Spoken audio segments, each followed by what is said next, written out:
So we looked at about 2.5 millennia ago. There was Aristotle and Archimedes, and the principles of statics were very well understood by the end of their times. And there's a huge gap after that, almost 2 millennia, that nothing happened in terms of a big deal. But this is, as I said, just the history in the West. Once we complete all of our syllabus in the last class of this particular course, I will be revisiting this and showcasing some of the things that happened in the East, in particular in India. That is about 200 years even before Aristotle, 2,600-year-old Vaisheshika Shastra of Canada. So we will look at that as the and look at the equivalence between that and the Newton's laws of motion later on. But what our focus will be in the remaining 16 classes before we get on to the last class will be on what has happened about 400 years ago in terms of the contributions of great mathematicians and physicists, starting with Galileo, some of them experimental observers, and some of them those who gave the Cartesian coordinate system, for example, and those who contributed towards the vector mechanics as well as the calculus of variations kinds of approach where energy principles were being used. And of course, these two great men, Leibniz primarily towards calculus, Newton both towards calculus as well as the laws of motion. And then you will study, probably you have already taken deformable bodies. So you will look at the relationship between stress strain is typically given by this person, and it goes by the name Hooke's law. And then of course Bernoulli is a huge family. So whenever somebody ascribes something to Bernoulli, don't think it's just that one person, because many uncles, aunts, and nephews are all involved, and they all go by their last name Bernoulli. So many theorems, etc., principles, etc., are named after one of those guys. Then coming to Galileo's two principles, which remember that Galileo was before Newton, just about a century or so before him. And whatever he gave as two principles became the basis for Newtonian mechanics as we know it today.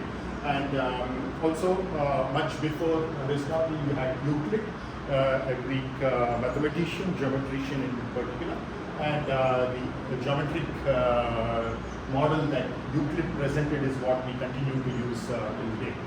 So, but essentially, if you look at it, the whole thing, if you really go deep into it, as many researchers in the previous century have, you will see that both Galileo's principles as well as Newton's laws based on them are essentially mind games, because it doesn't match with reality. But as I said, it works practically, and so much of technological progress has happened because of these laws.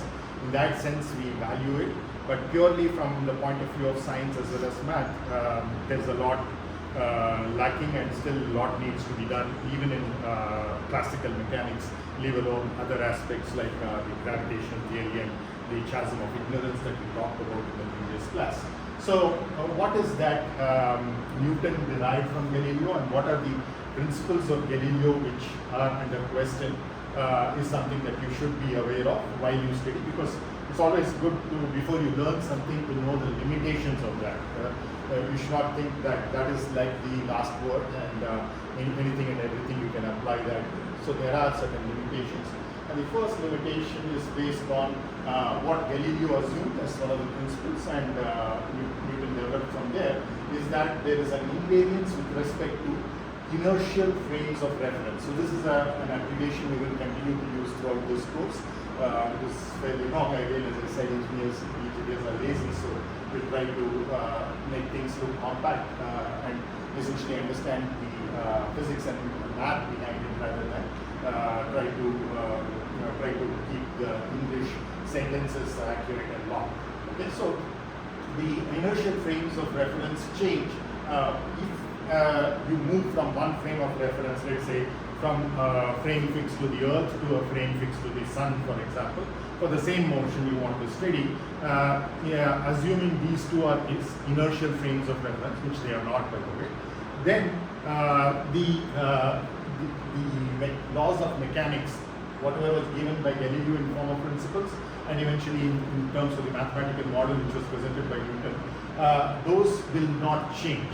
Whether it's a sun-fixed system or an earth-fixed system, it wouldn't change if the sun-fixed and earth-fixed systems were inertial frames of reference. Okay, but the fallacy is that inertial frames of reference are not at all possible, because for inertial frames of for a frame of reference to be inertial, essentially you're looking at it not accelerating. And acceleration means that not only in terms of translational acceleration of its speed increasing or decreasing in a particular direction, but also even maintaining the same speed but changing the direction, and which is what all these bodies do. Typically planetary bodies, they go, they rotate, they revolve, and so all of this rotary motion that is there has an inherent inbuilt kind of an acceleration of points on that particular body, except the so-called center of mass or whatever. But even in the case of the Earth, it's not only rotation but also the revolution, which means the center of mass is also going through a non-straight path, a non-rectilinear path, which is an elliptical path essentially around the sun. And the sun in turn moves along with the rest of the solar system. It's in motion, and you know the universe itself is growing almost unbounded way. So in spite of the fact that in reality no inertial frames of reference exist, it's all a question of how much is the effect of that acceleration of the Earth's rotation, its revolution, and also the axis of the Earth itself recesses. In other words, it's not always perpendicular to the path of the Earth around the sun. It takes a small turn, and that is about has a cycle of about 27,500 years. So in other words, it's a very, very slow motion, but nonetheless it further complicates the rotation and revolutionary motion, and all of this put together make it impossible for it to be an inertial frame of reference. And so is the case with the best that you can do is essentially for Earth models moving on Earth, you essentially look at something which is like fixed to the zodiac or the constellations, and that seems to be less variant compared to anything else. In other words, we seem to have a reasonably less level of accelerations, both angular accelerations as well as the accelerations associated with rectilinear or translational motions, and therefore we seem to do a good job. So it's all a question of how large or small those accelerations are, and how much, to what extent they affect the equations of motion. And for a lot of things that we deal with, like aircraft motion while it is flying, even if it is performing all kinds of maneuvers, leave alone the cruise. So even in such kind of situations, many a times the Earth fixed reference frame is reasonably good enough. It's just that it's not exact. That's all that you have to be aware of. But it works for all practical purposes in terms of making decisions on how do you design an aircraft for various kinds of maneuvers that it might have to perform as part of its typical service life. Then the second principle of Galileo, which again is in question, which is also the basis for Newton's derivations, is the fact that what we call as the inertia principle. And it starts off right from the first law, and the same thing happens as far as the assumptions required for the second and the third laws as well. So this inertia principle essentially says that whatever Galileo derived and Newton derived will be valid only when those two bodies which are there, about which you're talking, one could be a frame of reference, the other could be a body, they are not interacting. So non-interacting bodies motion is what we are looking at, and remains uniform indefinitely in unbounded space. So that is an underlying assumption, and there are many things here which will not happen. For example, when you have any two bodies, at least there will be some weak interacting forces between them, starting with gravity. Of course, depends on how massive these two are, because as you know, the gravitational force, as we saw in our previous class, is given by F is equal to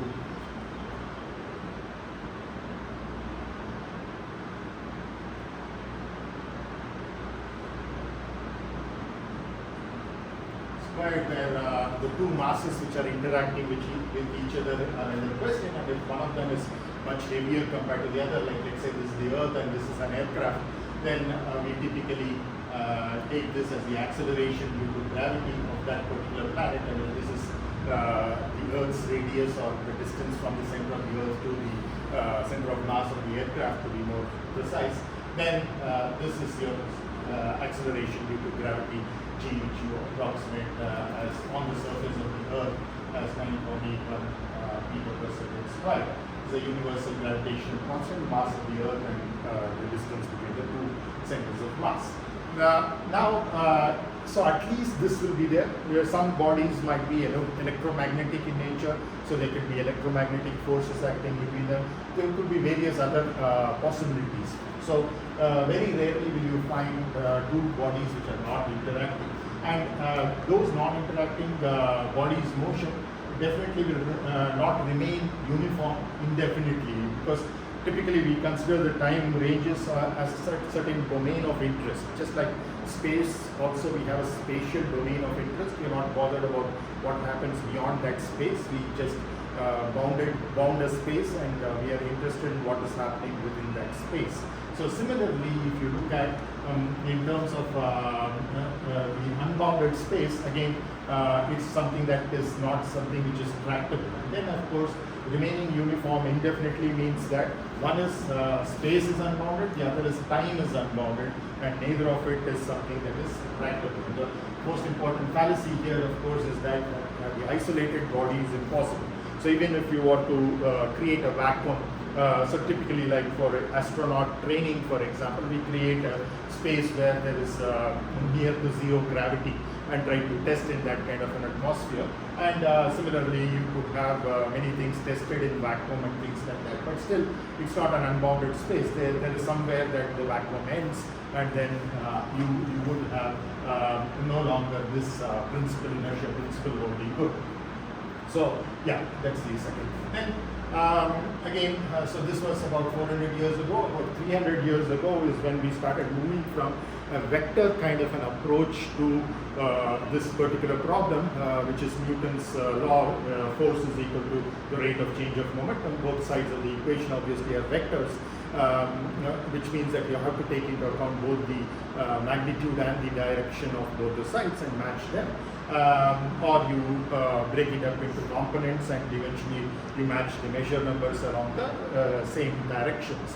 So that was becoming a little more difficult to handle for more and more complex problems. When you're looking at very simple problems like throwing a ball, or let's say from a ship you're shooting let's say a bomb or something like that, or essentially projectile motions that you're looking at, so subject to gravity, etc. So single degrees of freedom systems like just a simple pendulum, etc. Many of these, the level of accuracies that were required for practical purposes, it was something that was being practical. But then people realized that there is another approach, which is a scalar approach instead of a vector approach. We are essentially combining everything and modeling the same thing in terms of, instead of forces, the work done by those forces, instead of the mass and the acceleration, in terms of the kinetic energy and how it changes, and combinations of that kinetic energy and potential energy in various forms, either as a sum or as a difference, etc. Various kinds of variational principles started coming up, and as I briefly mentioned in the previous class, Maupertuis was the very first one who gave such a variational principle as far as mechanics are concerned. We already discussed reflection, refraction, which are essentially optics, again branch of physics, which was at that point of time considered separate from electromagnetics, but eventually recognized to be a part of electromagnetics. But the principle of Maupertuis was applicable to problems in mechanics, and it was the very first variation principle historically speaking. And what he minimized, you can in general talk about a stationary principle, which is either reaches a maxima or minima, in this case the minima. And the quantity that he introduced was very, very funny. in the sense that nobody could see what is the practical meaning of that, because he just multiplied the mass of a particle with the velocity of that same particle multiplied by the distance that it had traveled. So this product is what he called as action, and he showcased for many problems which people were already solving with Newton's laws, that if he were to minimize this for the same system, then he would end up with the exact same equations which govern the motion, the equations of motion, so to speak. So then later on people started realizing, when you take it in that, because at that point of time, even though Leibniz and Newton had already developed about 100 years ago the calculus, its application to variation principles, or what is now known as calculus of variation, was not yet feasible, and therefore people couldn't realize what this is. But once you go into a differential system, you would see that if I'm talking of di, which is a differential in I, then I could look at it as assuming, because it's a product of three quantities, I have to take the differential of each one of them, multiply by the other two, and keep adding that. We will see that law in general when we go forward. So there will be a term with dm, that is the change in mass. There will be a term with dv, the other two being constant, and there will be a third term with ds, which is a differential in the displacement with multiplied by m and b. So when we do that and we do an integration over that, we clearly see that what essentially they're talking about is the kinetic energy, but with a factor of 2. Okay, so that is all that was essential. So essentially, the roots of the energy methods or energy principles were the seed for that was sown by Mogatis. So then, of course, much more famous people who are much more popular today in this field came up, Lagrange, Hamilton, and others. And of the many who came up, these are the two approaches, the Lagrangian approach and the Hamiltonian approach, which kind of stands out. And we will be covering both of these towards the second half of this particular course, after we are done with understanding Newton's laws. And we will see the equivalence of that as well. So the variational principle, whatever you have, is essentially an assertion that some quantity, like in the case of Mogatis, it was this action as the quantity. Whatever quantity they define, in the case of Lagrange, it is the Lagrangian, which is essentially the difference between the kinetic energy and the potential energy. In the case of Hamilton, it's a little more complicated form of the real action.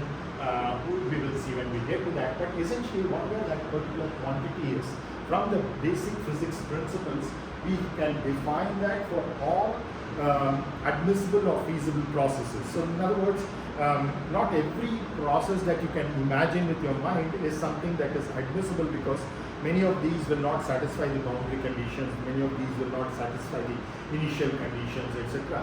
So those which are admissible is a subset of reality, and that subset of reality, from that only one of them will actually occur, and what is that which occurring is the one which will be determined by the so-called variation principle, which is a stationary principle of minimizing or maximizing a certain quantity.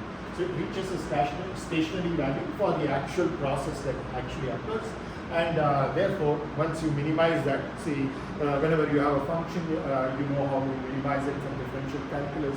You take the first derivative of that, set it to 0, then you check with the second derivative whether it's positive or negative to see whether it is a maxima or minimum, right? So similarly, here we are talking not of functions, but of functions of functions, what are known as functionals. So this is an example of a functional, because it is in turn defined in terms of unknown quantities, which is what we want to determine, how the velocity changes with time, how the distance changes with time. In a vectorial notation, of course, it will involve the directions as well, etc. So now what we are looking at here is that once we minimize this with respect to those variables, we will end up with governing equations, which are essentially differential equations like what you're studying in your math course, or some of you have already completed it. So you would see that those differential equations are kind of a fallout of that minimization, and it's a very beautiful methodology, because it not only gives you the governing differential equations, but it also automatically gives you the boundary conditions or the initial conditions. So you have a well-defined boundary value problem or a well-defined initial value problem, which is what can then eventually be solved. And most of these are done computationally today, very well-established ways of handling those governing differential equation systems along with their associated conditions, boundary or time-wise. So essentially, as I said, in our culture we talk of both space-time as kala.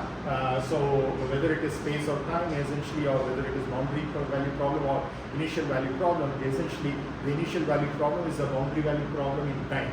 So if you look at it from that bigger lens, then you can see what we are talking about. And this is essentially what Einstein also found out in his special theory of relativity after the general theory of relativity, when he looked at the space-time fabric getting curved in order to create gravity and all the other things that came up. Just that still we have not been able to understand it at lower speeds why these things kind of happen. That is, why does the gravitational force first of all exist? So yeah, this is this is very, very important. It's not only that you get the entire system of differential equations and the conditions associated with it, but the very principle itself, in other words, very expression for something like this. This is just an example. This is not the only variation principle.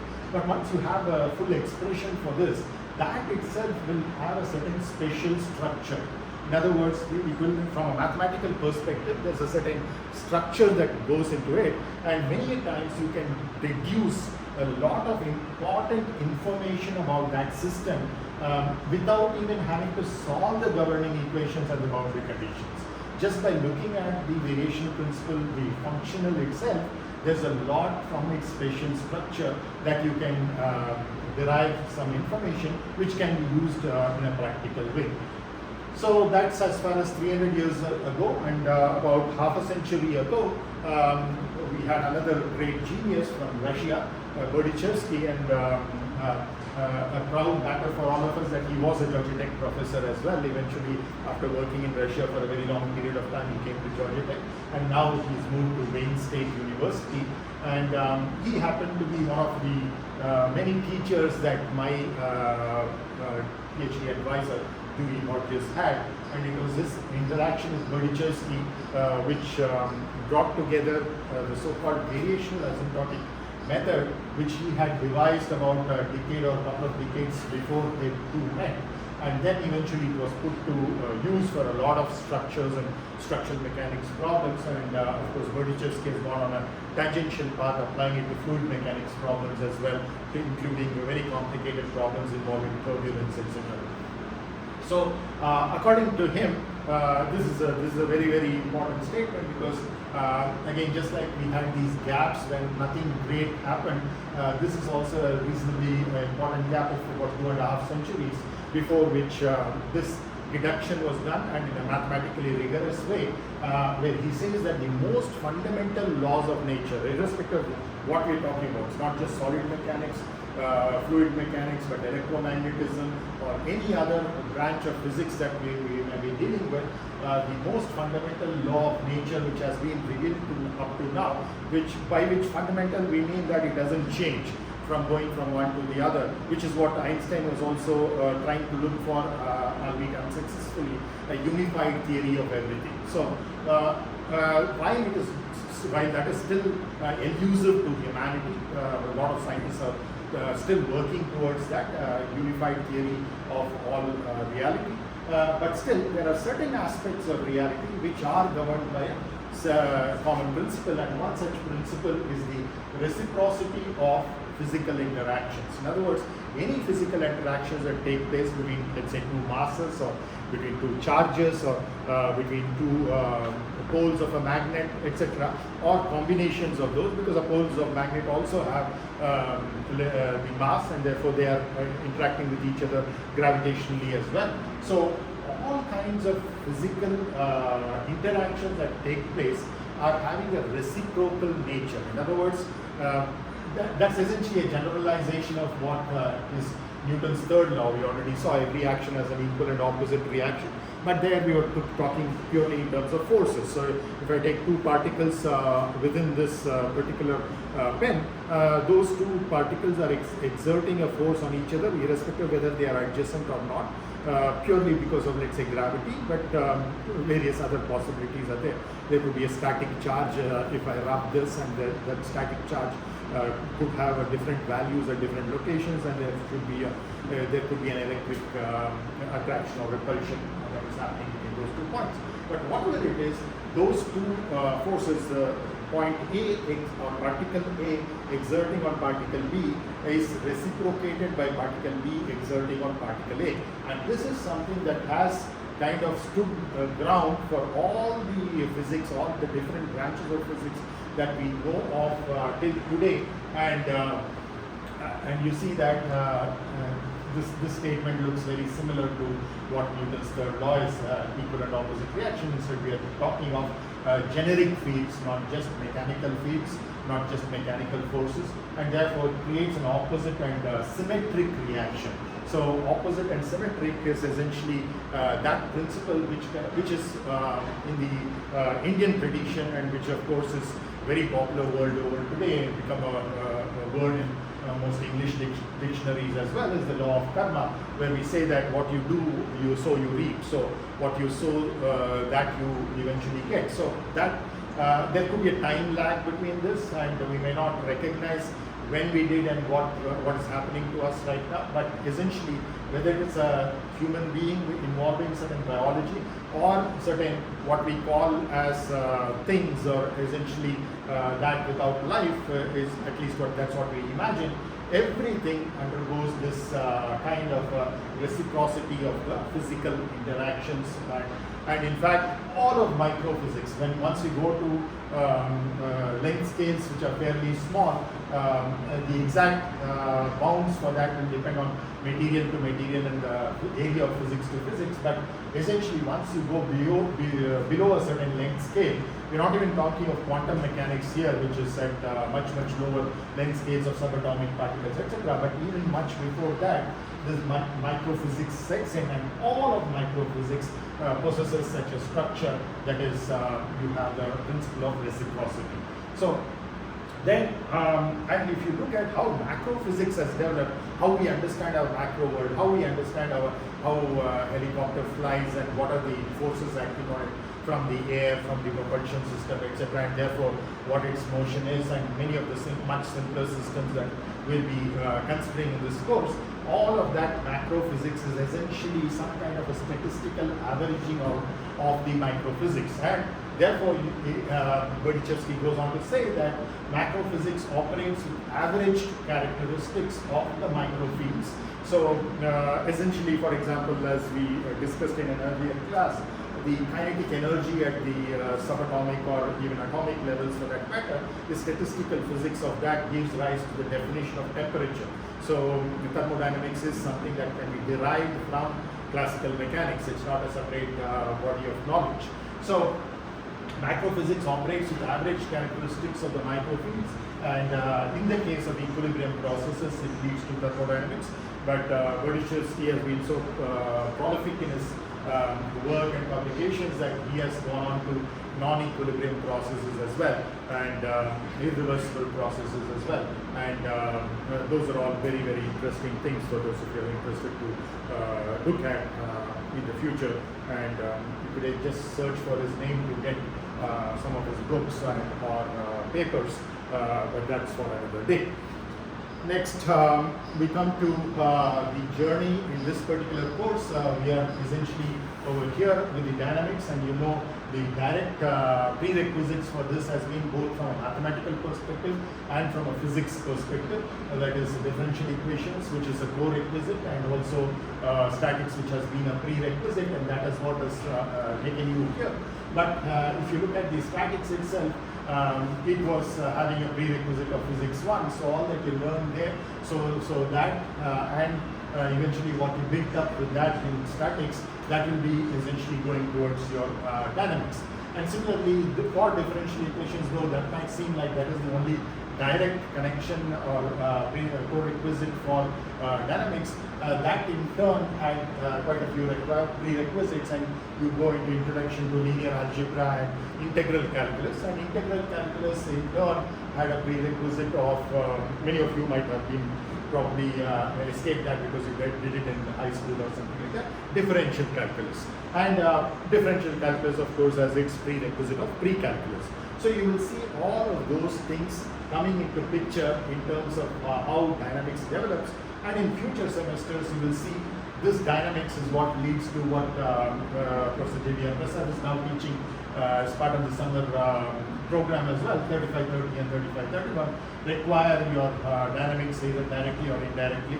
And then the airspace flight dynamics, as I already mentioned to you, even though the aircraft has such large deflections, especially even visible deflections of the tip of the wing, in spite of that, a lot of information can be gathered by first modeling it as a first step as rigid body, and looking at the rigid body's 6 degrees of freedom of translation, the side drift of the aircraft, then the vertical climb of the aircraft, all brought down to the mass center of the aircraft, or the CG of the aircraft.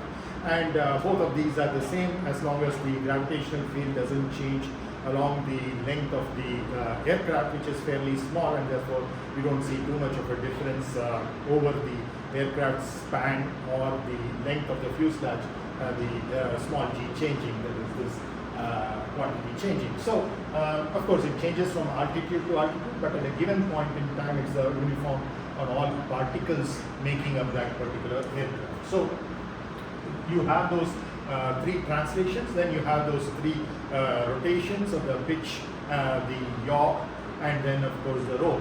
So all of these, of course, as I said earlier, they get divorced as 2 sets. One is the longitudinal motion, which is in the plane of symmetry of the aircraft, and the other is the sideward drift along with the roll and the yaw. Those 3 are coupled with each other, but essentially it's rigid body dynamics. In other words, we are dealing with only those 6 degrees of freedom associated with a rigid body, 3 translations of the centers of mass, and the 3 rotations about 3 orthogonal directions.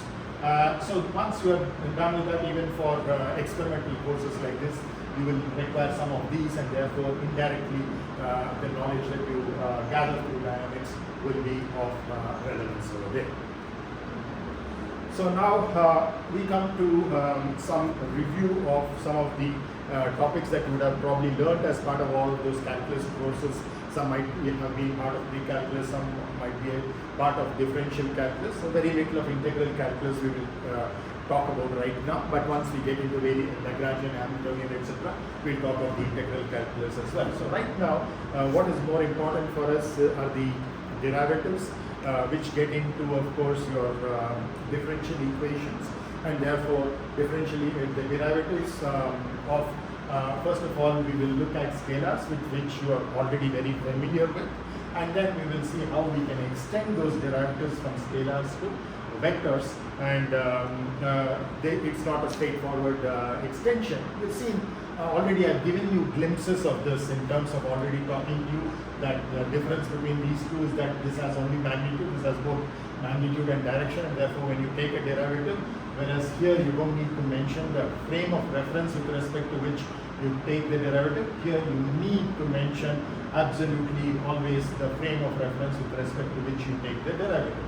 And that vector could be a position vector, the concept of which we already introduced while we were in the other building.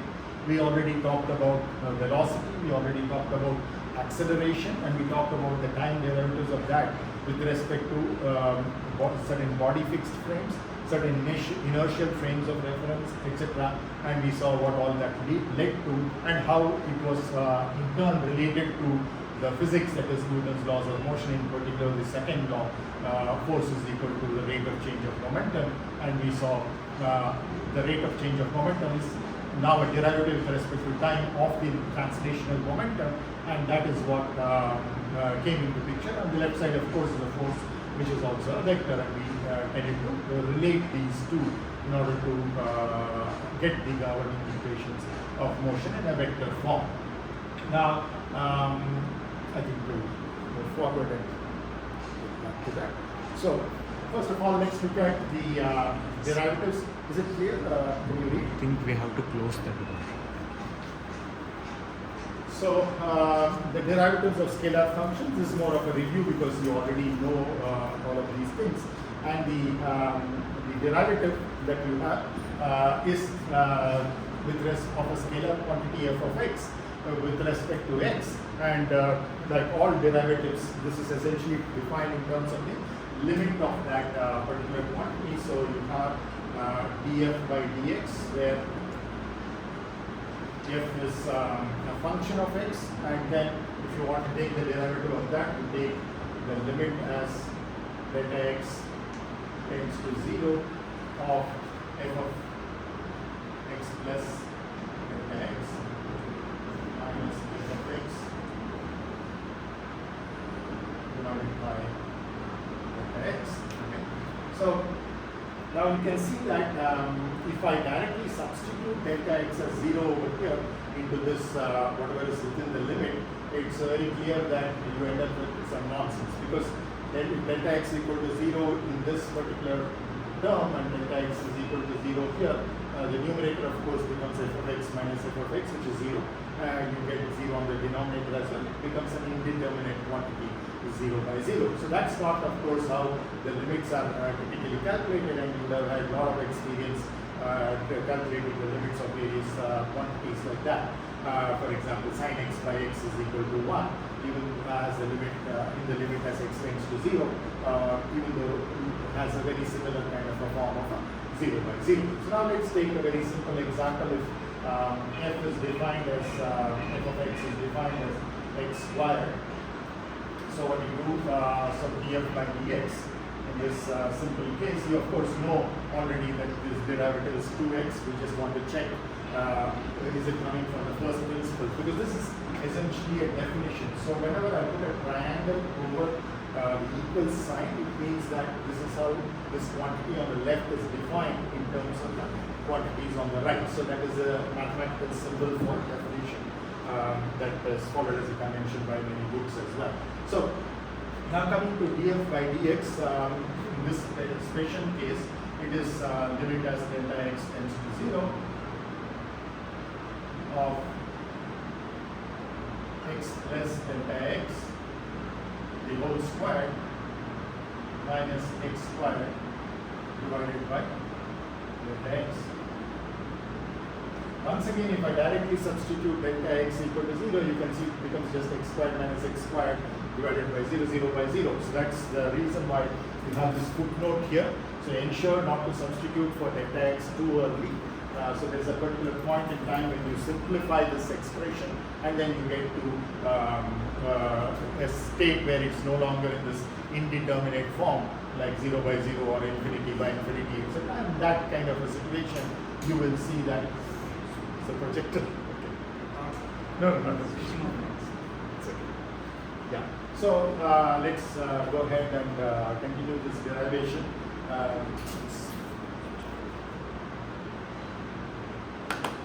When we get started, let's continue with this. So we need to expand this first term. You're familiar with expanding the square of a sum of quantities as if it's a plus b the whole square, it's a squared plus b squared plus 2ab. So we do the same thing over here. So this is equal to limit as delta x tends to 0. The numerator becomes x squared plus delta x squared plus 2x delta x minus x squared, and the denominator remains as it is delta x. Now you can see that the x squared can be cancelled with x squared for all values of x, and then you can divide by delta x the numerator, because you have that in the denominator as well. So this gets in this second term, it just cancels out the multiplying factor of delta x, and in the first term it just cancels out the square and retains only the linear term. So all that you have there is once again limit as delta x tends to 0 of delta x plus 2x is all that we have, right? So now you can of course substitute delta x equal to 0 without getting into this kind of a danger of an indeterminate form of 0 by 0 infinity by infinity. So now you can see this goes to 0 and therefore you end up with 2x. So this is of course the reason why this goes to 0 because that's what we're tending delta x to. It's a small change in x which we denote by delta x. It's an infinitesimal change, and in the limit that infinitesimal change actually becomes 0, you end up with 2x. So that is your f of x being xy. Now the same thing you can look at it from a graphical perspective as well. If you plot f of x versus x, you know at 0 it is 0, at 1 it is 1, and so on and so forth. You essentially end up with a parabola like this. So this is essentially what you have, right? This is your f of x equal to x squared. And if you look at what we have derived over here, that df by dx is equal to 2x in this particular example, is essentially what we're talking about as any given point over here at some value of x. You're looking at the slope of this particular curve. So you draw a tangent to the curve, and that tangent, what is the slope of that? That is essentially your twice the value of x at that particular point. So there are two ways in which math has developed for a long period of time, as if they were kind of independent, the geometric way and the algebraic way. And algebra, of course, further grows in terms of calculus and calculus of variation, etc. Geometry grows in terms of analytical geometry and various other aspects like topology, etc. Many of them, to a large extent, have been pure mathematics, but a lot of them have applications in other fields, many other fields, including, of course, engineering. So this is what you need to look at, and again, we engineers want to use simpler notation, so we will be calling this df by dx as just f prime. So whenever we have a derivative with respect to x, especially when you're looking at 1D models, in other words, spatially, we are considering changes with respect to only one direction, not the other two directions of y and z, let's say, then just f prime would refer to df by dx. On the other hand, if we have the function f, which is a function not only of x but also y and z, we typically talk of what is known as a partial derivative, and we will get to that in the next slide. And we will end up with, instead of ordinary differential equations, we will end up with so-called partial differential equations. So similarly, just like how df by dx is defined as f prime, in dynamics we will encounter the derivative with respect to time a lot, and therefore that is also written in the compact notation where we talk about the partial derivative of f with respect to time. Now there's a difference between what we write here, that is d, because here we were told that this function is a function only of x, but here we're talking of a function which could be a function both of x and t. And therefore, it has two independent variables. One is the spatial variable, the other is the temporal variable. And therefore, when we write the derivative, there's a possibility of both occurring, and therefore we have f dot and f prime. F prime, of course, being defined as rho f by rho x, right? So, in other words, how is dou is different from the d is that in this case we keep t equal to constant when we take this derivative, and similarly when we take this derivative we keep x is equal to constant. And of course, as we move forward, we will look at expanding the function to depend not just on two independent variables, but 3 in planar motion and 4 in the 3D body motion, where you will bring in additional spatial variables, let's say y and z. So once they come in, you will have a much more generic function that you'll be dealing with. And all of this so far, whatever we've been talking about, we have not yet brought in the rigid body. That is, like we said, the aircraft is can be modeled as a rigid body to start with, but we are not yet there. All of this that we are talking about is the motion of a particle. That is, in other words, we are talking of the mass that you are interested in, on which there is a set of forces acting. That particular mass is not spread out in space, it is just at a particular point. Of course, in reality, as I said, that doesn't work because particle physics is in the domain of modern physics and quantum mechanics, but what we are looking at here is classical mechanics, but it's again another dichotomy that we have to live with. It's kind of a hypocrisy, but as long as we understand what we're talking about, and we're speaking the same language and following the conventions, and we're consistent in our derivations in focusing on the fields associated with classical mechanics, then we are well and good in terms of making some sense of whatever we are deriving, right? So once you have x, y, and z, in other words, more than one spatial variable, you can't just go with a prime, because then there will be a confusion whether it is with respect to x, y, or z. So you have to specifically say with respect to what, and many textbooks and papers will typically use a notation which is either f comma x, f comma y, f comma z, etc. And of course you still have f dot for time. So these just become the partial derivatives of f with respect to y and so on, similar to what we defined for x over there. So all of these once again follow the same rule that all the other things have to be kept constant. So in this case, I have to keep my x, z, and t all constants. Obviously not the same constants, but whatever value you fix for one of them, it remains fixed. The others will have independently fixed values. That is z and t as well, just like x. So this is the basic stuff in terms of we are still talking about the derivatives of scalar functions, the things that you're already familiar with, and once again I stress that this is a spatial coordinate x and this is a temporal coordinate time t. And when you're dealing with just one spatial variable, it's essentially a rectilinear motion. It could be on a straight line or it could be on a curve. It doesn't matter, but as long as your fixed curve, the curve is defined geometrically, it could be, let's say, this particular curve that we have. On this curve, body is moving.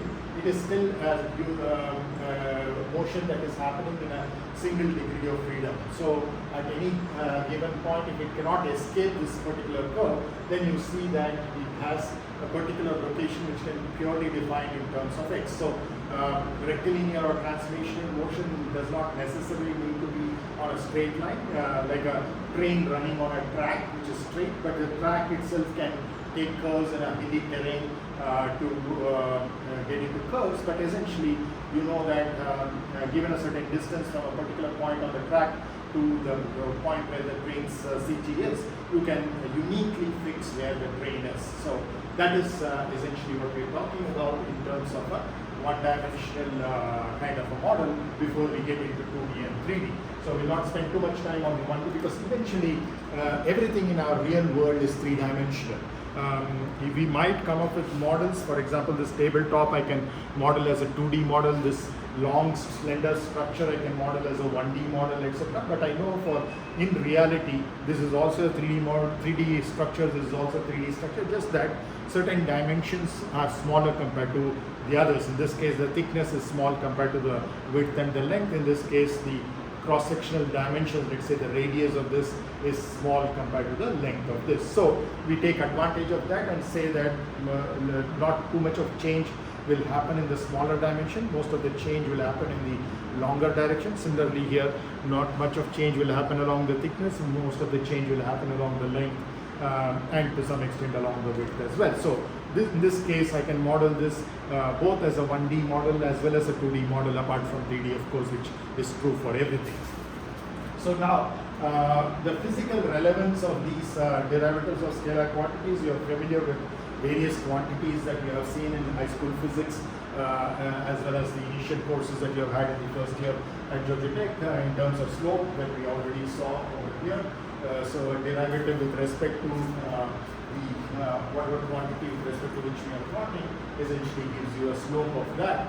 And then in general, of course, the slope can be changing, and which is what it does in this case, because the slope turned out to be a function of x as well. It would be if you had started instead of x squared, you had started with some constant into x, you would have got the derivative as just that constant, then the slope is a constant, and you would have had a curve something like this, right? So whose slope is on, that's the special case where the slope is 0, but you could also have a curve like this whose slope is constant as well. So you see that these are the, so instead of x squared, if you had 2x that we started with, or in other words, we're taking the second derivative of this, then it becomes the slope of this particular curve, df by dx versus x that we're plotting, and the d squared f by dx squared becomes its slope, and that is a constant, and it should be a straight line like this, for example. Then, so that's as far as slope is concerned. What is of more relevance for us in this course, because we're dealing with dynamics, is the motion of particles, and therefore velocity becomes a very critical thing, and that velocity you already very not currently defined earlier as the time derivative of the position vector with respect to a certain reference frame, which is the observer's reference frame. So if I'm looking at the, let's say, a train moving by standing on the platform, then that is one frame of reference with respect to the which the train has a certain velocity.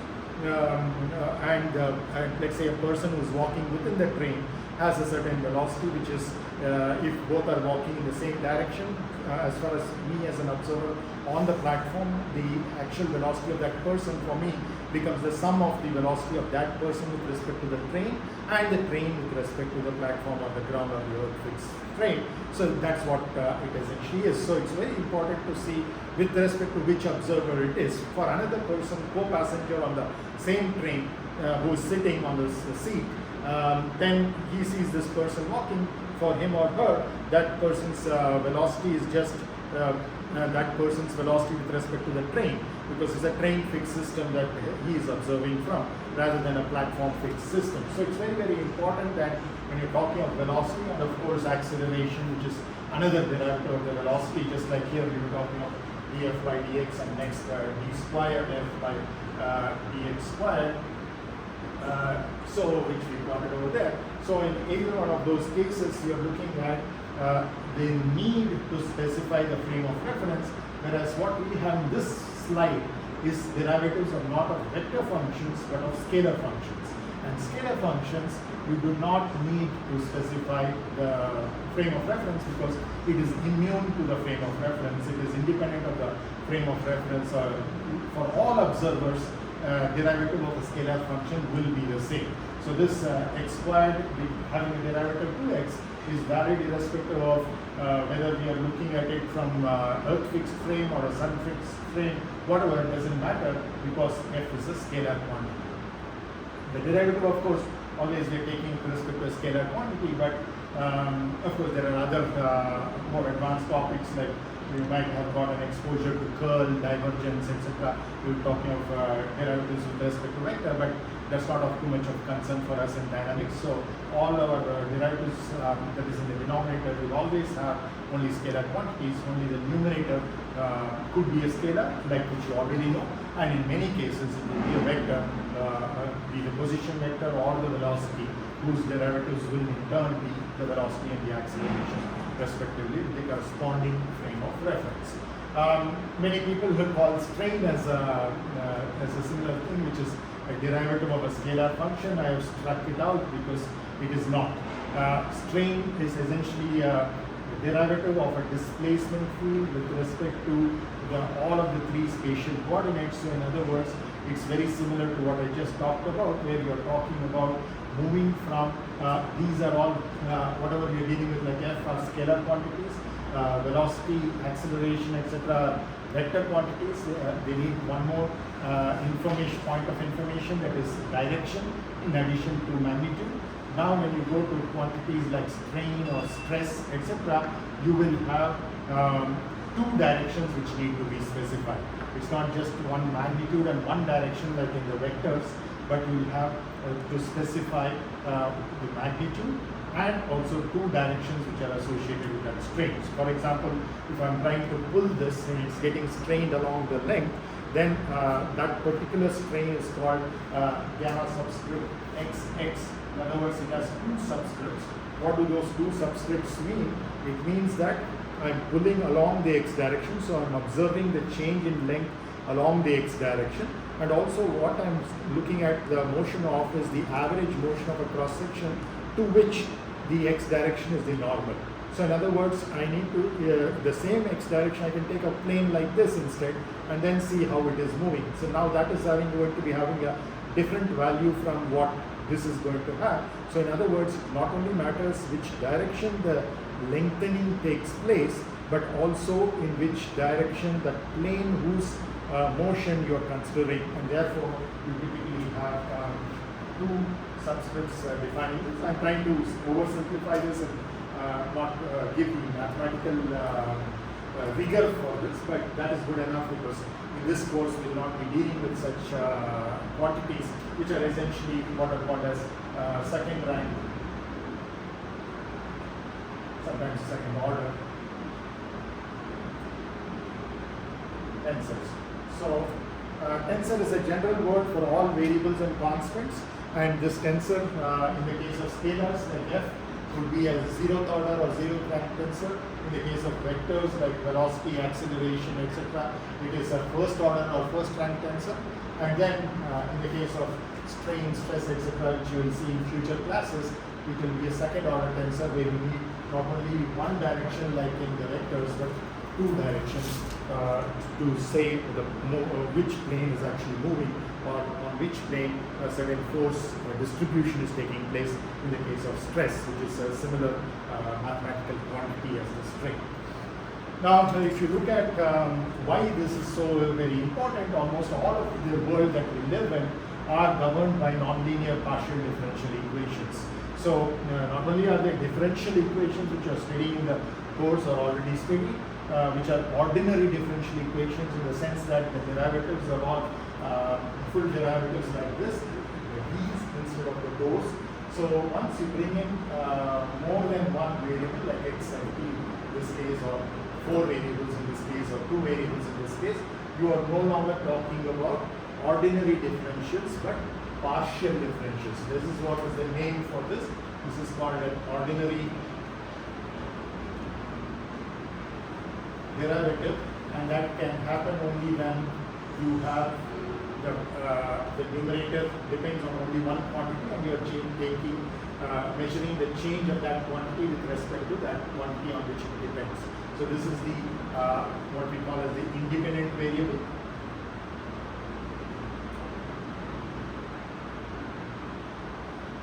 And this is the dependent variable.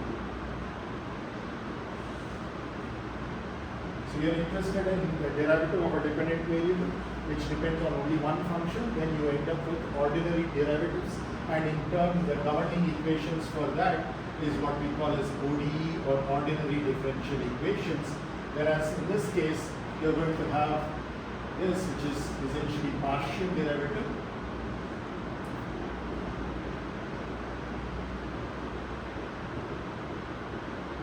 and equations which involve these end up with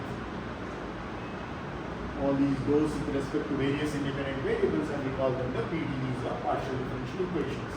Now, there's another thing that we are mentioning here, which we will of course not encounter in this course. It's a simple introductory course, but in reality, if you look at everything, it's non-linear in the sense that the governing equations will involve, can involve something other than linear powers of the dependent variables and their derivatives.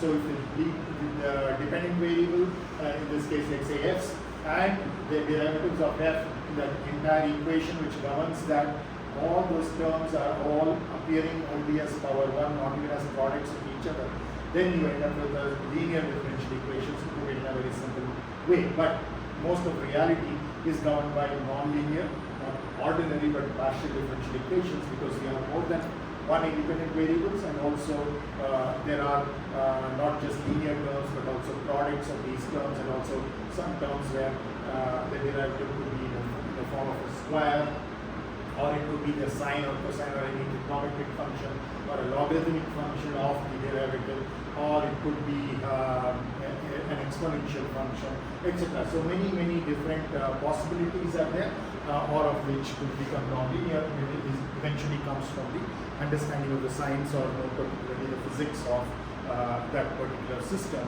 and then you try to derive the governing equations of motion based on the laws governing that.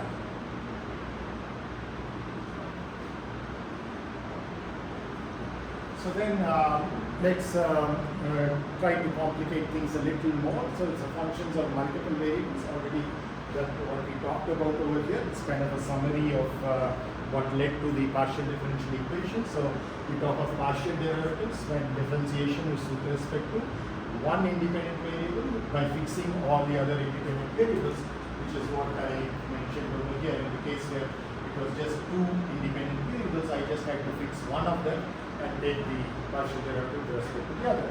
Whereas in this case, it was dependent on four variables, the other quantity of x, y, z at the time. So there are four independent variables over there. So if I need the partial derivative with respect to one of those four, I would keep the other three constant. In rotation, I can get all of those other derivatives as well. So you fix all the other independent variables, and then of course you get dou f by dou x of x, y, z. In the case where your y and z are fixed, then it just becomes df by dx, because you're fixing y at some value y naught and z at some value z naught, and so you get df by dx like that. Then so you see here y naught and z naught over there, and then that is your f bar of x. So actual function of three independent variables, once you fix two of those independent variables, it becomes a function of just one variable, and then therefore this partial derivative is defined with respect to the ordinary derivative, just like what we were doing. So it's not, it might look like more number of things are there in the equation, but essentially it's the same concept, because in the original function also, instead of f is equal to x squared, I could have had, let's say, f is equal to some constant times x squared. So there's another quantity that is involved over there, but that is already a constant. Now we are saying that that quantity is no longer a constant. It could be, let's say, a y or something else. So then you need to specifically fix that to a constant value in order to take the derivative. And so in terms of the actual way in which you take the derivative, it's not going to be very different. So let's try that out with this example.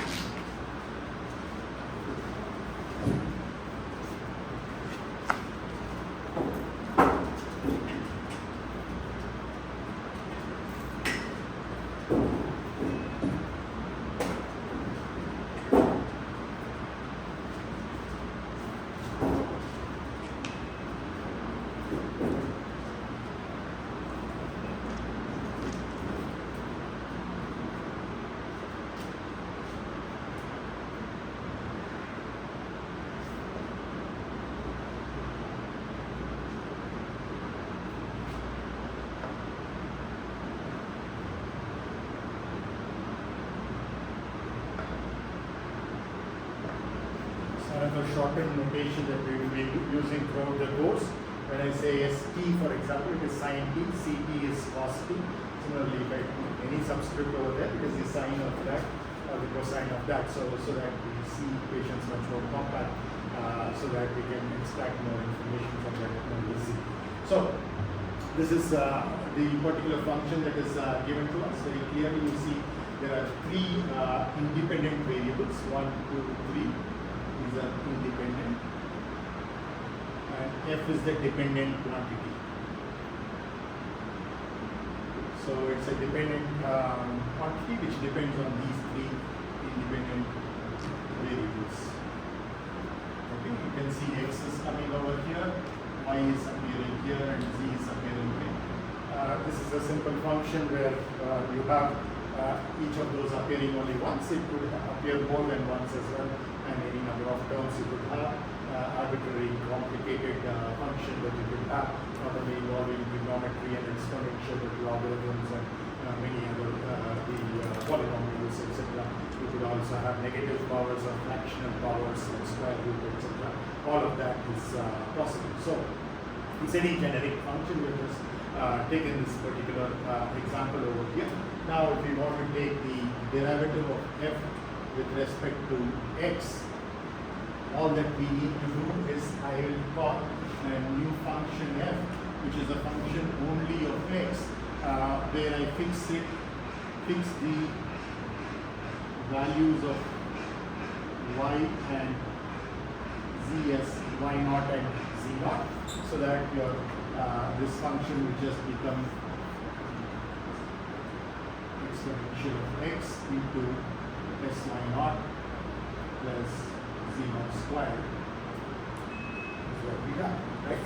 Now if I want to take the dou f by dou x, suppose I call this as some f star, which is now a function only of one independent variable.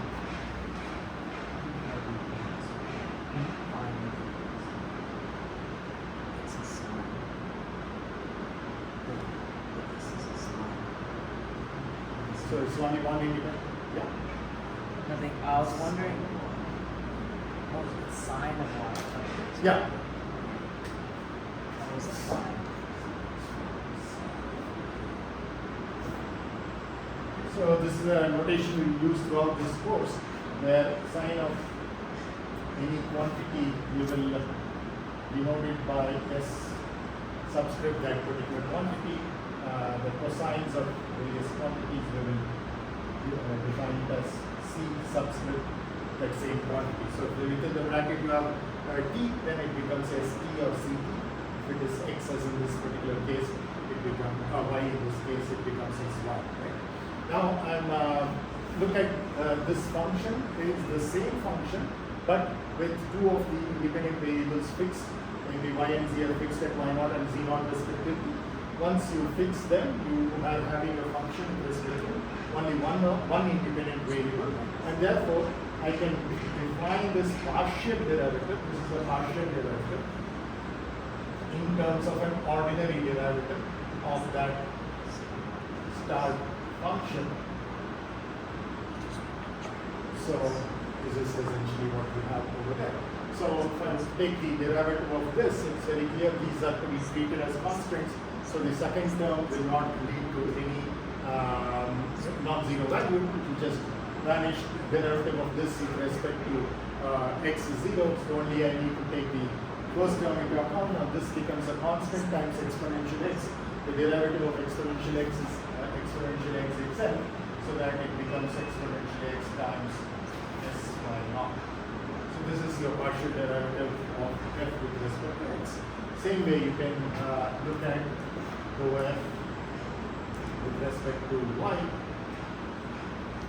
which will be defined as some other function, let's say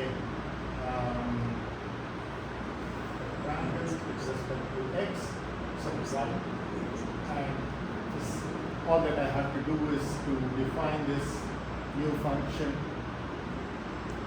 such a way that it is exponential of x0 sine of y plus z0 squared. Once again, this becomes, when you take the derivative of this with respect to y, this second term does not contribute anything. The first term just gives you your exponential of x0, sine y becomes cos y. Right, the first derivative. So similarly, you can do with z as well. So take rho f by rho z, define it as some function g with respect to z, and you define that function g of z as your exponential x naught sine y naught. So this first term becomes a constant now, and the second term is a variable term. So when you take the derivative with respect to z, that just becomes 2z. So fairly straightforward. There are certain things that we used which you are already familiar with from your other calculus courses in terms of how we take the derivative of a product, how we take the derivative of when there's a constant multiplying a particular function, etc. And also we already assumed that you already knew the derivative of exponential function is exponential, derivative of sine is cos, derivative of cos is minus sine, derivative of a polynomial is just n of a particular variable power n becomes n times that variable power n minus 1. So all of that knowledge that you have gained in previous courses, we are trying to implement over there in order to understand these derivatives. Now there's a concept of total derivatives, and this is typically when you are dealing with functions of more than one independent variables. Of course, you know that there are already partial derivatives. So all of these are PDs, partial derivatives. So this is one example, this is another example. The third example in this particular case where it was dependent on 3 independent variables. How many ever, if it depends on n number of independent variables, you have n first there are partial derivatives with respect to each one of those independent variables. Now, there's a concept of the total derivative, which is essentially the same, the derivative of the same function. Earlier, you remember, we were fixing particular independent variables and then getting it with respect to one of them at a time, and therefore we got to be listed out all the 3 partial derivatives over here.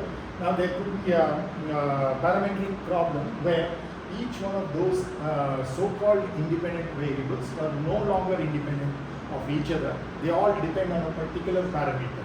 So it could be that, for example, in a dynamics problem, you are monitoring the motion of a particle with a coordinate system that is fixed to the ground, let us say, and at a particular corner of this room, there's the origin, x, y, and z being 0 over there. So at any arbitrary point, it has the coordinates, Cartesian coordinates in an external triad of x, y, and z. Now, when you have that, we know that as a function of time, I can get the time history of this particle as it moves, because let's say it's moving freely, because let's say I've dropped this particle because it has a certain mass, it's getting attracted by the earth due to gravity, and it is falling. It's a free fall kind of a problem. Or I might have thrown it with a certain initial velocity. It has a projectile motion. It has both the initial velocity that I have given it, because of which it has some energy, and then it has some potential energy coming from the height at which it is, and therefore the gravitational force tries to pull it down. So in either case, you see that at any given point of time t, I know it's x, y, z coordinates if I've solved the problem. So in other words, all of those, though initially seem to be like independent variables, 3 were spatial variables and 1 was a temporal variable. Now we see that the spatial variables, because of the way we have defined this x, y, z as the coordinates of that one particular particle that I'm tracking, therefore x becomes a function of t, y becomes a function of t, z becomes a function of t. So in other words, there's only, truly speaking, there is only one independent variable, which is t. Now, t could be a good parameter in this case and in many dynamics problems, because everything seems to depend on time. But in a simple case where you have, let's say, a simple pendulum, instead of t, I can use theta as the parameter. So I can use various other quantities as the parameter on which, let's say this is the bob of the pendulum. Yeah. Just to make sure you have the independent variables in parentheses because they're technical functions of other variables. So it doesn't, it says there, if all other independent variables are functions of one independent variable. So they wouldn't be independent. That's correct. That's why it's in quotes. So it's no longer independent. So it was thought to be independent, but it is not. So that's why it's put within quotes. So it's not the right nomenclature, right? So, but it could be that I'm tracking many different particles, let's say. It's not just one particular particle that I'm tracking, it's a system of particles. So then you're trying to expand this definition slowly. So at this point in time, we are introducing this concept of total derivative, which is valid when you have more than one so-called independent variables, but all of them can be parameterized with respect to one of them. Or it could be so that, as the example that I was talking to you about, theta, you could put all of them x as a function of theta, y as a function of theta, z as a function of theta, and t itself as a function of theta as well. So in other words, theta becomes your parameter with respect to which you're defining all the other so-called independent variables, which, as Siddharth rightly pointed out, are no longer independent. So it's not appropriate to even call them independent in the first place, right? So when you have such a thing, we already introduced two types of derivatives. One is an ordinary derivative, what we call as OD, and a partial derivative, which we call as PD. Now we are introducing a third kind of derivative, which is PD, or a total derivative. Okay?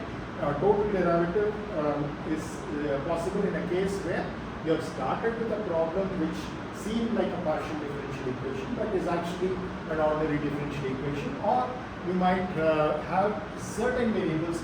For example, it's possible that z remains an independent variable, only x and y are functions of time, and z remains an independent variable. So in that case, let's not talk of the physical problem of what I described, but purely from a mathematical point of view, it is possible that only two of the independent variables get expressed in terms of the other, so it still remains a partial derivative. But still, you have this concept of a total derivative which can be described with respect to those two parameterized parts. So in that sense, what we are talking about is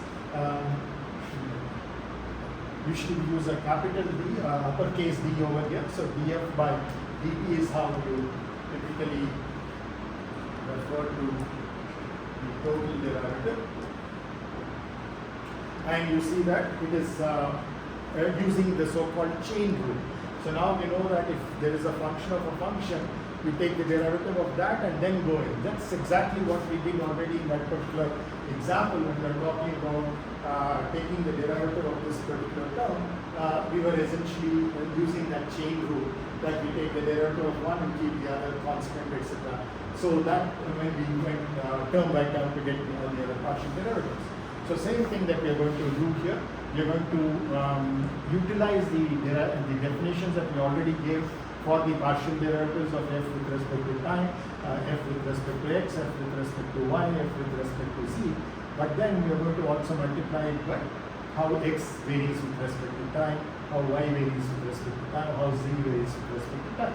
In the generic problem that we are talking about, where all four are independent variables, you clearly see x is not a function of time, so dx by dt will be 0, this will be 0, dy by dt, dz by dt will be 0. So these three terms will not contribute, and it just remains dou f by dou t. It's only when some of them or all of them, all of the rest other than t are a function of t, then you can use this chain rule. So dou f by dou x into dx by dt. So that creates what is the change in overall change in f with respect to t, not only because t is changing, but when t is changing, already x is also changing, and therefore through that change, t causes some change in f. Similarly, when t is changing, y is changing, and therefore through that change in y, the change in t is contributing to a change in f. Same thing with this last term as well. So that's how you kind of add up, and then you see what is the total dependence of that variable in terms of its rate with respect to a particular parameter. So in this case, you might be forced to think in terms of t being time and x, y, z being space. That will appear, of course, in many of your problems that you will face, but it's not necessary. So that's why I immediately gave you an example of a simple pendulum where theta could be the parameter. It could be more convenient to use for certain kinds of problems. So there, if you know, for example, if the length of the rod of the pendulum is a constant L, and then you know that as a function of theta, I can get the x and y coordinates of this pendulum, or if it's a spherical pendulum, then I can get the x, y, and z coordinates of this center of mass of the ball in terms of the L and sine cosines of the angles with respect to within a plane what is the angle it makes, and away from the plane what it makes, or we could use what are known as spherical coordinates, which we will also introduce at a later point of time when we deal with 3D bodies. It's kind of a generalization of the cylindrical coordinates that or polar coordinates that you might already be aware of. So are there any questions or doubts about this? So directional derivative, like you mentioned three derivatives, like where the directional derivative comes in. Yeah, so that's essentially what we're talking about is like a gradient, right? So there we are talking about, see, in this particular course we are fixing everything with respect to scalar variables. The derivatives are all with respect to scalar variables. Whereas here in this kind of a problem, whether it is let's say gradient or a divergence or a curl, which all of which involve this delta, which is typically a vector which you have as rho by rho x with let's say v1. So similarly, you could probably put vi xi with a little Einstein's implied summation I equal to 1 to 3. Okay? So summation of I equal to 1 to 3. So you have this quantity.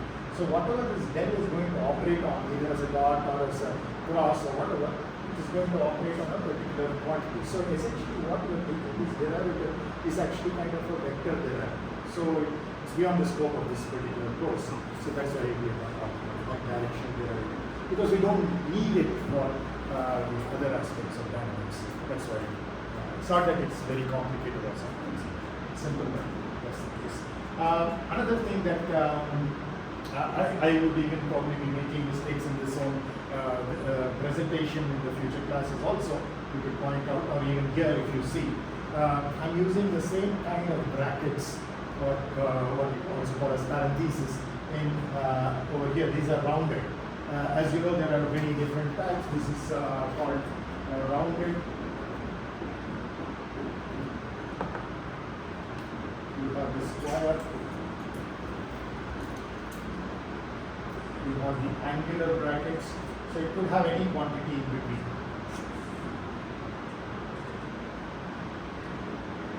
You could have braces. And sometimes very complicated expressions which are nested multiply.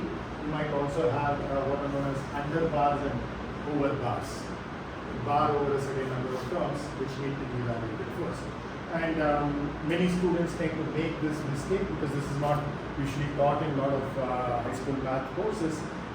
People learn of board mass, etc., in terms of how division, multiplication, etc., happens one before the other, etc. But in terms of bracketing, is a very, very important concept that if you nest brackets, then you should make sure that the outermost is square. It depends, of course, on the number of levels that you have. You could not have any one of these in between, but if you have any of those, you have to put it in this particular order. That the innermost is an overbar, the next level is an underbar, the next one is an angular bracket, next is a circular bracket, and a braces, and then the square bracket. For example, you see in a matrix kind of an equation, you have the square bracket, or if it's a big matrix, n by n matrix, you put these square brackets over everything else. Whereas the things that are inside each term could be certain functions which could involve all of these, and it's important to follow this convention in terms of how you order it. And as far as possible, try to avoid repeating the same kind of, so this is wrong, this is not a, rigorously speaking, this is not the right way to do it, because I'm using two circular brackets over here. So this is a convention that is typical in more of rigorous mathematics, right? Yeah. So how would you use like an operation with the overhead bar? The functionality is same. It doesn't matter which bracket it is, the functionality is the same. In other words, you calculate everything that is within that first, and then take the other things. Just that you are trying to distinguish. See, if the same expression that we have on the left hand side, if I had written as f of s,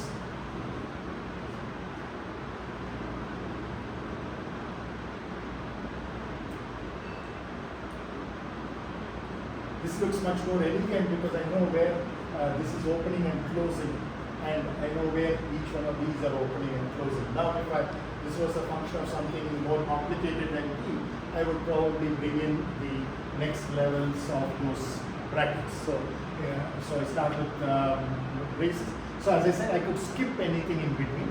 I could use any one amongst these, but I use it in that order, which is inside stays inside, which is outside stays outside. That is more important. It's not that I always have 1, 2, 3, 4, 5, 6 levels of nesting, right? Sometimes I could have just 2 or 3 levels of nesting. In this case, it's just 2 levels of nesting where I'm using just the square and the circular, and I'm skipping the braces in between, right? So it doesn't matter, right? As long as the rounded is within the square, that is, you're still following that particular dimension. I think we have 15 minutes. So next, we already to some extent use some of these rules, and these are things that are coming from scalar function derivatives. So we'll be familiar with essentially coming from the commutative nature, associative nature, product with a scalar quantity, etc. So the sum rule, you know that if you want to take the derivative of a sum of two functions, it's equal to the sum of the derivatives of those functions. So in other words, a very complex expression, you can always break it up into two, and we already did that over here, where we had two terms which are added to each other, either taking derivative one and adding it to the derivative of the other to get the derivative of the other hand side.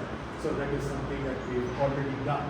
So sum rule f1 plus f2, so essentially you're writing f as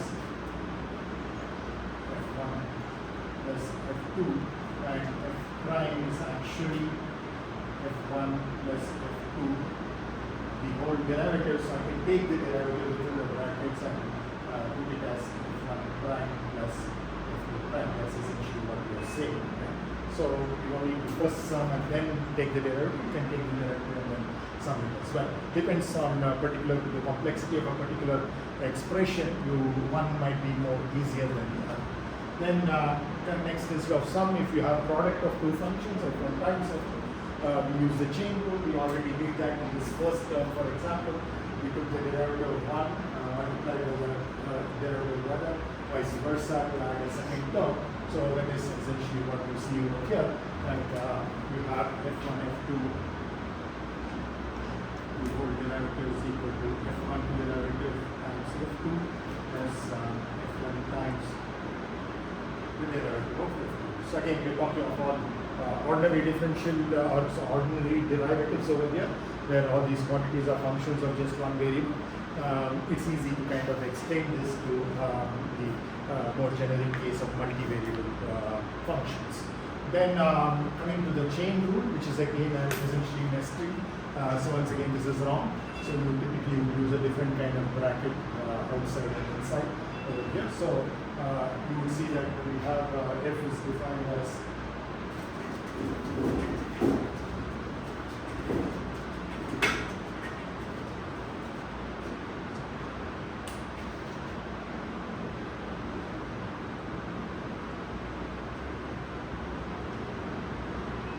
x, then you see that your prime is, you're going to take the derivative of g with respect to what it depends on. It doesn't directly depend on x.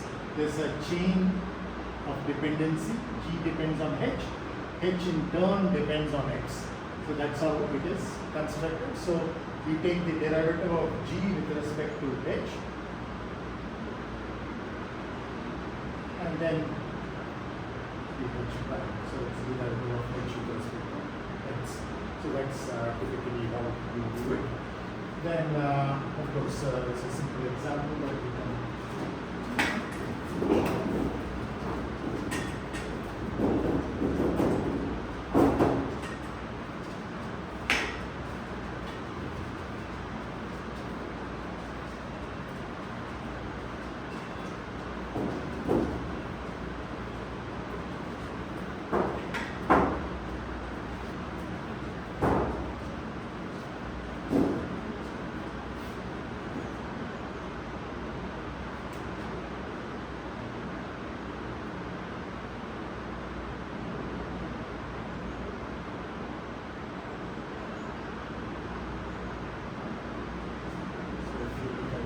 prime, it's nothing but df by dx.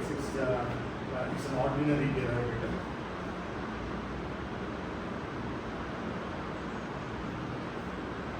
So the first one involves a product, so we take derivative 1 and then multiply with the other as it is, and so vice versa, and we get two terms instead. So if I take the derivative first with respect to x, I get just 1. So then I take the derivative with respect to sin x, which becomes cosine x, but the other term, the multiplying factor remains as x. And then if I want to take cosine x squared, then I use this chain rule that you see over here. So I take first the derivative of cosine with respect to x squared as if it was one single variable, let's say y or something like that, becomes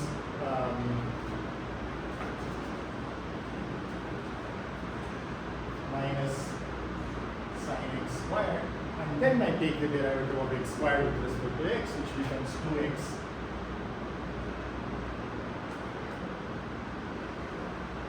So that's essentially what we have. We can go on from higher order derivatives as well, but all of these rules will keep coming every now and then in your scalar variable calculus. But the reason why we are reviewing all of this, many of which you would have already studied, is because there's a direct takeaway in terms of the vector functions, and how the vector functions depend on scalar variables, and you can easily see the one-to-one correspondence when we get there. So that's where we are heading to now. The derivatives of vector functions, the definition once again is similar. It's again in terms of the limits. The limit as delta t tends to 0 of a change in v between two instants of that particular quantity with respect to which it varies. In this case, let's say it's so v need not be velocity here. V could be any arbitrary vector, v for vector, but it will of course apply to velocity as well, because velocity is an example of a vector. Okay? So and t need not again be time. It could be any scalar variable. It could be instead x, y, z, whatever. So any one of them, theta, etc. So anything can work over there. Now, what is not put up over here is the fact that this change that I'm talking about, that is what V was originally and what V has become after infinitesimal time delta t, that change will be different depending upon what the observer is fixed to. So the observer himself or herself is like a reference frame. So that reference frame in turn is somehow associated with other reference frames, like an Earth fixed reference frame, or a star fixed reference frame, or a solar fixed reference frame, etc. Or it could be a vehicle fixed reference frame in the case of an aircraft, or in the case of a helicopter, let's say the rotor blades are rotating, you could have a hub fixed coordinate system, so which is essentially also moving with respect to a system which is fixed to the CG of the helicopter, because the hub itself could have a rotation as well, depending upon what kind of mechanism is used with a swash plate in order to eventually deflect the rotor blades and affect the controls that the pilot is transferring in terms of forward motion, rearward motion, left or right motion, etc. There's a very, very complicated coupling of the aerodynamics in terms of 90-degree phase lag between the flap and the lead lag. So all that the pilot is doing is, at this particular instant of time, he's increasing the angle of attack. This is the rotor blade which is going around. If he or she increases the angle of attack to the maximum level, very interestingly, the aerodynamics takes over, and this doesn't have just the pitching motion, but also the flapping motion, and the this is the pitching motion, this is the flapping motion, and this is the lead lag motion. Okay? So there could be some vibrations that is taking place over here as well. So when the pilot is moving the the control stick forward or rearward, actually what is happening is not in the front or back, but on the side. So one portion increases to a maximum angle of attack, the other end decreases to the minimum angle of attack. And if this is the maximum angle of attack, when this blade comes here, it has the maximum flap. And this, because it had the minimum angle of attack here, it will have the minimum flap. So that the rotor plane now is now no longer horizontal, but it is tilted this way. And the resultant force vector coming from the thrust of the rotor is going to be always perpendicular to that rotor plane. So earlier it was like this, it was only balancing the weight of the helicopter, and you could probably climb or descend depending upon the force being larger or smaller compared to the weight. But now that I have changed the angle of attack on my right side to maximum and left side to minimum, it means that the rotor has tilted like this and the helicopter actually moves backwards. But to be intuitive, the pilot's stick control will always be the way the helicopter is supposed to move, not how the rotor blades are supposed to move, because that will be too complex a thinking for when you're driving a car, for example, or a helicopter pilot. It will be much more complex. So that's essentially how it is done. So in that sense, again, this expression is incomplete, is what I'm saying. When you have a derivative with respect to a scalar of a vector quantity, you have to, as I said, put on the left-hand side a superscript of the frame of reference with respect to which I'm taking. So if I have fixed an inertial, approximately inertial, because we know that there is no such thing as an inertial frame of reference, the best approximation that we can get to an inertial frame of reference, let's say we call it A, and with respect to A, you're taking the derivative, and it's important for you to put A dV by dt, because it will be very different from some other P dV by dt, but P is a reference frame which is accelerating with respect to A, or even rotating with respect to A as a function of time. Both cases you will see that there is an acceleration involved, and therefore the derivatives will depend upon with respect to which frame you take the derivative. So next is the expressions for vector functions are similar to those for scalar functions. In other words, the way you write a vector function will be very, very similar. So V as a function of all these t, etc. You could, for example, have in this case, if this was, let's say, a vector function f instead, I would be probably writing it as into I into j, where these are unit vectors along particular directions which are orthogonal to each other. So this is the vector function. So in other words, expressions for the vector functions are very similar to those you would write for the scalar functions as well. And as far as at least 2220 will not have the complication that you talked about, like gradients, etc.